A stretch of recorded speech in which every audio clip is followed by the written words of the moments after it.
Hello दोस्तों, नमस्कार। स्वागत है आपका आपके अपने YouTube channel C3 concept crystal clear पर। जैसे कि हम पिछली वीडियो में डिविजिबिलिटी रूल देख चुके थे, कुछ दो तीन इंपॉर्टेंट कॉन्सेप्ट देख चुके थे और आज हम उसी टॉपिक को आगे कंटिन्यू कर रहे हैं। और आज हम सबसे पहले देखेंगे दोस्तों दो का विभाज्यता का नियम। तो पहले हमारे पास पहला टॉपिक है दो का विभाज्यता का नियम।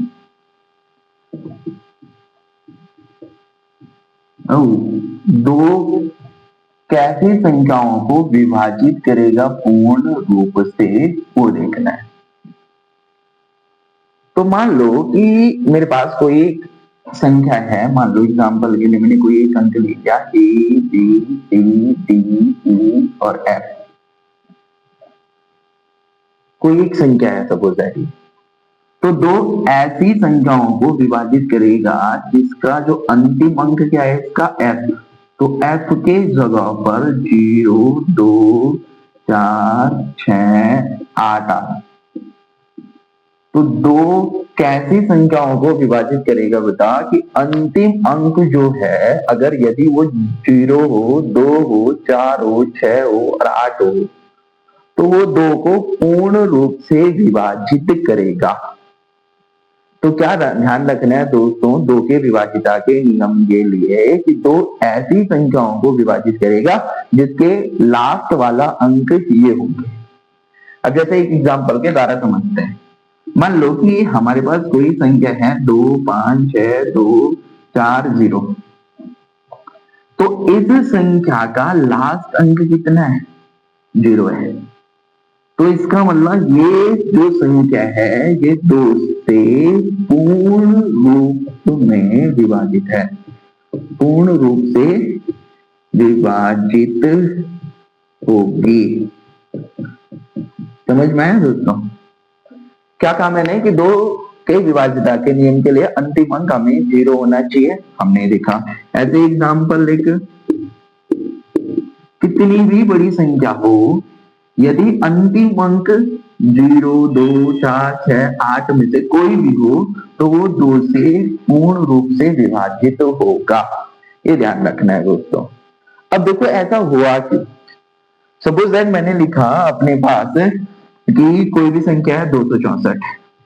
इसका अंतिम अंक कितना है दोस्तों? 4। तो मैं इसको क्या लिख सकता हूं? मैं इसको लिख सकता हूं कि 260 प्लस 4। अब क्या है कि हम इस 260 को क्या लिख सकते हैं? 26 गुणा के 10 प्लस 4। तो देखो ये जो 10 है, 10 तो 2 के पारे में आता ही आता है, इसका मतलब 10 तो होगा ही 2 से विभाजित। इसलिए हम 2 से विभाजित करने के लिए लास्ट वाले अंक को चेक करते हैं। अगर ये विभाजित हो गया 2 से तो ये संख्या पूरी विभाजित हो जाएगी 2 से। और अगर लास्ट वाला अंक 2 से विभाजित नहीं हुआ तो फिर ये कितनी भी बड़ी संख्या क्यों ना हो, ये 2 से विभाजित नहीं होगी। ये इसके पीछे का रीजन है। समझ में आया दोस्तों? अगर इसी तरीके से जो सवाल आते हैं, अगर मुझे पूछ लिया जाए कि लास्ट में शेष फल क्या आएगा, अगर हम शेष फल की बात करते हैं तो हमें ध्यान रखना है कि शेष फल भी अंतिम अंक से निकाला जाएगा। शेष फल भी किससे निकाला जाएगा? अंतिम अंक से निकाला जाएगा।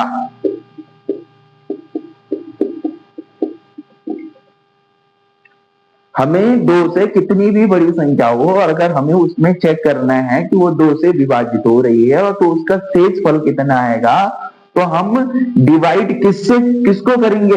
अंतिम अंक को। मान लो मेरे पास कोई संख्या है, एग्जांपल के लिए मेरे पास एक संख्या है 3 5 6 7 और 8 और 9।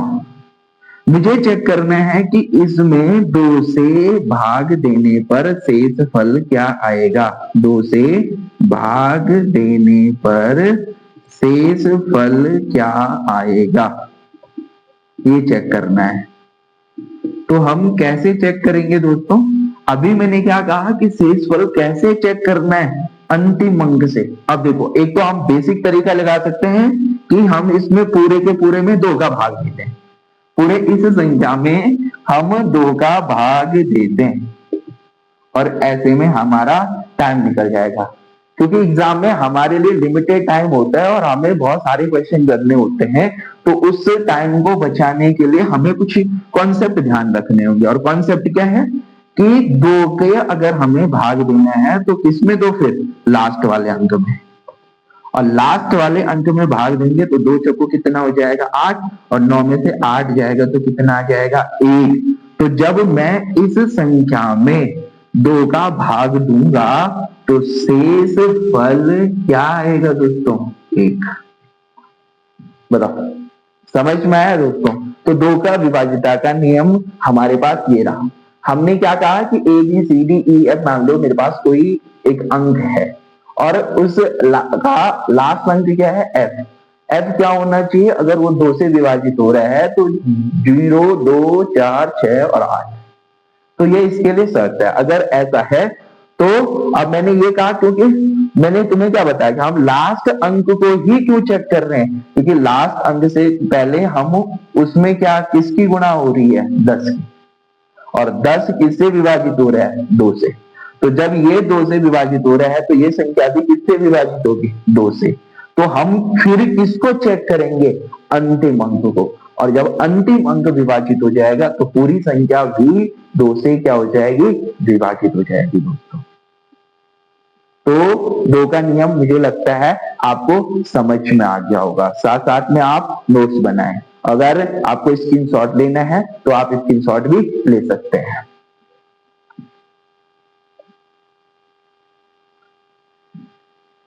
चलिए दोस्तों, अब हम देखते हैं 3 का नियम।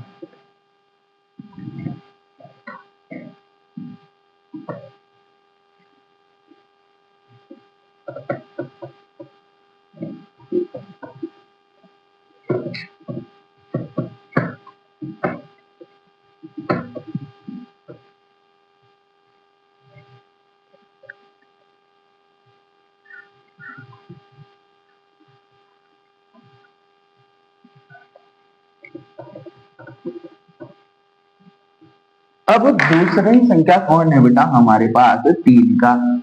तो दूसरी हमारे पास हम चेक करेंगे 3 का विभाजिता का नियम।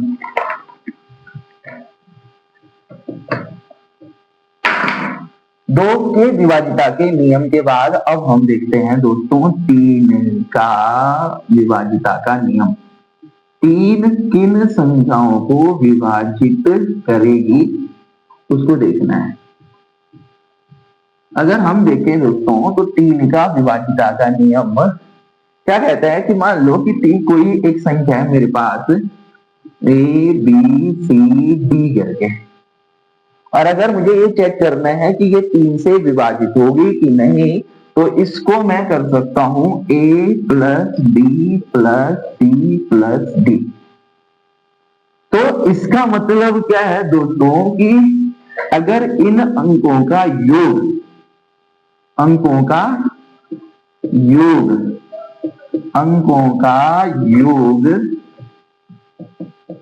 यदि 3 से विभाजित होता है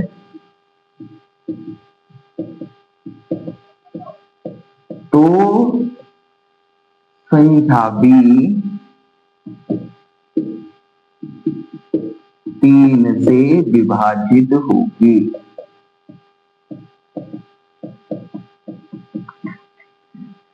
क्या कहा दोस्तों मैंने कि किसी भी संख्या के अंकों का योग यदि 3 से विभाजित होता है, यदि किसी भी संख्या के अंकों का योग यदि 3 से विभाजित होता है तो संख्या भी 3 से विभाजित होगी, है ना दोस्तों।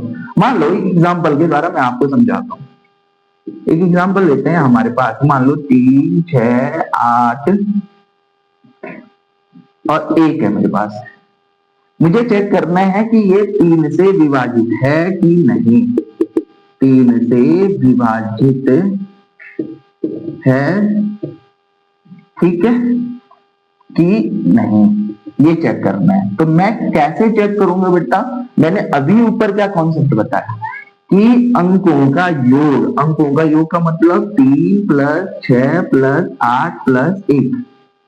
यदि अंकों का योग 3 + 6 + 8 + 1 3 से विभाजित होना चाहिए, तो कितना आ जाएगा जोड़? 3 6 9 8 17 और 1 18, तो कितना आ गया 18। और 18 3 के टेबल में आता है कितनी बार? 6 बार।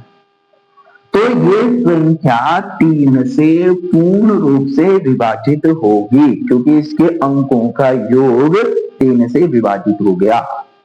अब हमारे पास कितनी भी बड़ी संख्या हो, मैं ये पहला एग्जांपल, दूसरा एग्जांपल देखते हैं।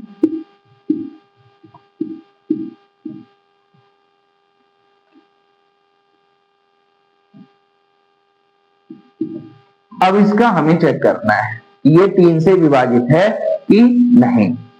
अब हम इसको चेक करेंगे तो कैसे करेंगे दोस्तों? 5 + 4 + 3 + 6 + 8 + 9 + 1।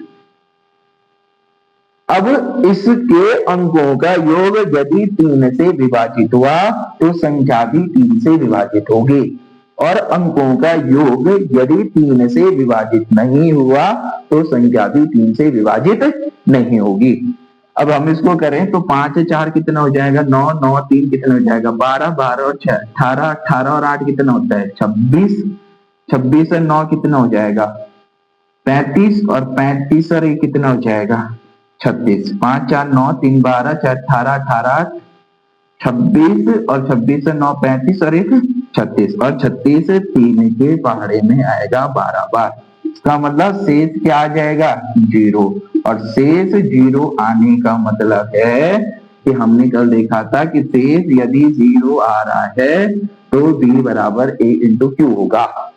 यहाँ भी शेष 0 आ रहा है, इसका मतलब 3 36 को पूर्ण रूप से विभाजित करेगा, और 3 36 को पूर्ण रूप से विभाजित करेगा तो 3 इस वाली संख्या को भी पूर्ण रूप से विभाजित करेगा, है ना दोस्तों? तो ये 3 का नियम था। अब बात करते हैं कि हम इसके शेषफल को कैसे पता करेंगे कि इसका शेषफल कितना है।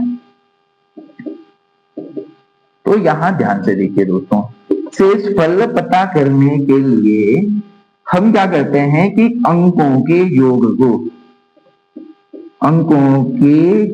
में 3 का भाग दे देते हैं। 3 का भाग देने पर जो शेषफल आएगा, प्राप्त होगा, है ना? कोई भी संख्या है, अगर उसके अंकों के योग में हम 3 से भाग दे रहे हैं तो जो हमारे पास शेषफल आएगा वही उस संख्या का शेषफल होगा। मान लो कि एग्जाम्पल के द्वारा हम समझते हैं। इस संख्या में मुझे 3 से विभाजित करने पर शेषफल निकालना है। 3 से विभाजित करने पर शेषफल निकालना है दोस्तों। तो कैसे निकालेंगे हम 3 से विभाजित करने पर शेषफल? तो हम इस संख्या के अंकों का योग मतलब 5 + 7 + 8 + 5 कितना हो जाएगा? 5 7 12 8 20 और 5 25। 25 में भाग दे देंगे 3 का। कितनी बार जाएगा दोस्तों? 3 8 24, है ना? 3 का भाग देना है मुझे 25 में, तो कितनी बार जाएगा? 8 बार। और शेष कितना आ जाएगा? 1। तो इस संख्या में 3 का भाग देने पर शेषफल आएगा 1।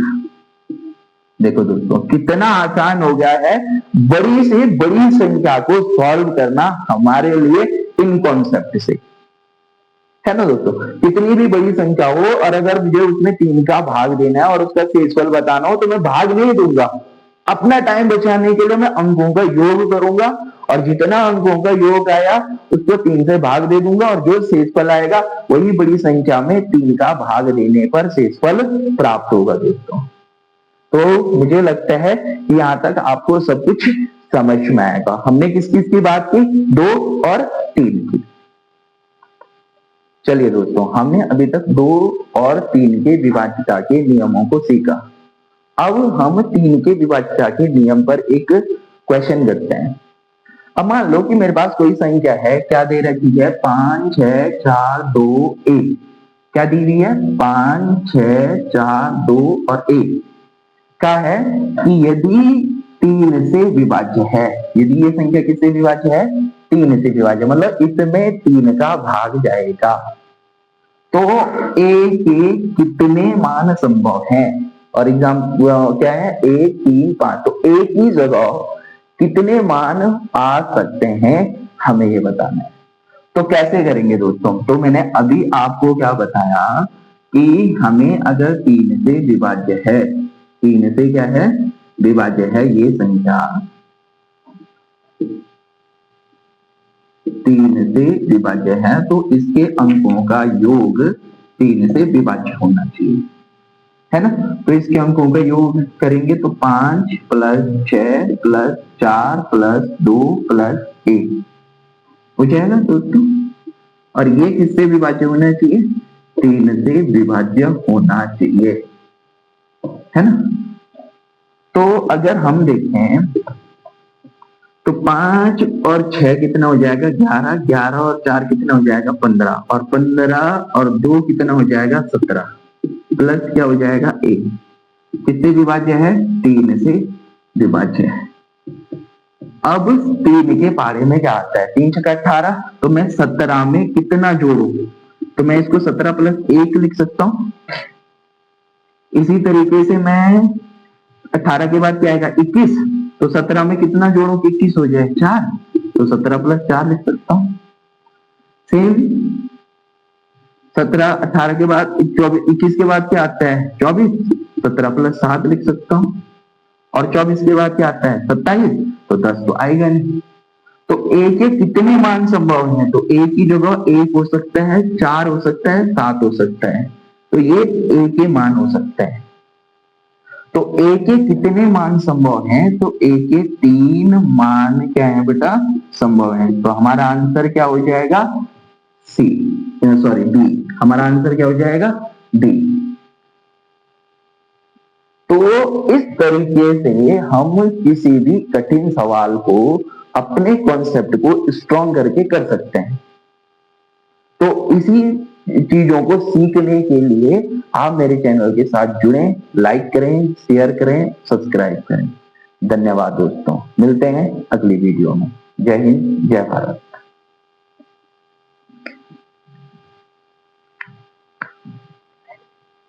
मजा आया।